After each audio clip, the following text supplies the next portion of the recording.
ఆంధ్రప్రదేశ్లో మనం ఇందాక చెప్పుకున్న పంటల్లో వరి, చేపల చెరువులు, ఆ ప్లాంట్స్లో అక్కడ ఉండే పత్తి. ఇంకొక నష్టం ఏంటంటే తాడి చెట్లని తెగ నరుకుతున్నారు. ఇది ఒకప్పుడు మన తల దాచుకున్నది. ఇప్పుడు కాంక్రీట్ సిమెంట్ వచ్చినాక కృతజ్ఞతా భావం లేకుండా ఎవరో నాటిన మన పూర్వీకులు చేయడం వస్తుంది.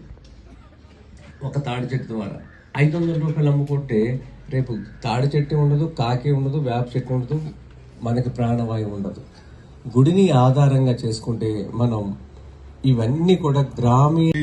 ఎందుకంటే మన వ్యవసాయం మీద ప్రేమ ఉందంటే ముందు దాన్ని బతికించాలి. ఇవాళ మనం చూస్తా ఉన్నాం, మా నాన్న 3 ఎకరాల వ్యవసాయం, అంటే మా ఊళ్ళో 100 ఎకరాలు ఉండే, చివరికి ఆయన వ్యవసాయం చేసి 3 ఎకరాలకు వచ్చాడు. నేను 21-22 సంవత్సరాలు. అప్పుడు మేము 5గురం.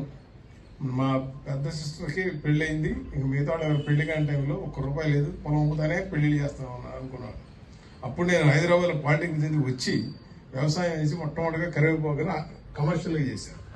సో దాంతోనే ఈ స్థాయికి రాగలిగాను. ఇది వ్యవసాయం వల్లే వచ్చింది. కానీ నేనేమి రాజకీయాల్లో ఇసుకమ్మాం, బ్రాందీ షాపులో ట్రైచల్ ట్రాన్స్ఫర్ చేసి నేను జిల్లా పరిషత్ 10 ఏళ్ళు చేసినా కూడా హానెస్ట్గా చేసి పొలం కొంటున్నారు. కానీ ఆ పొలాన్ని రియల్ ఎస్టేట్గా వాడుతున్నారు తప్పితే వ్యవసాయం చేయట్లా. అంటే అక్కడ పోతే వాళ్ళకి మనశ్శాంతి లేదని తెలుసు. ఇప్పుడు అమెరికాలో ఎంతో మంది తెలుగు వాళ్ళు వ్యవసాయం చేస్తున్నారు. ఇది మనం సంతోషించాలి. Save a life.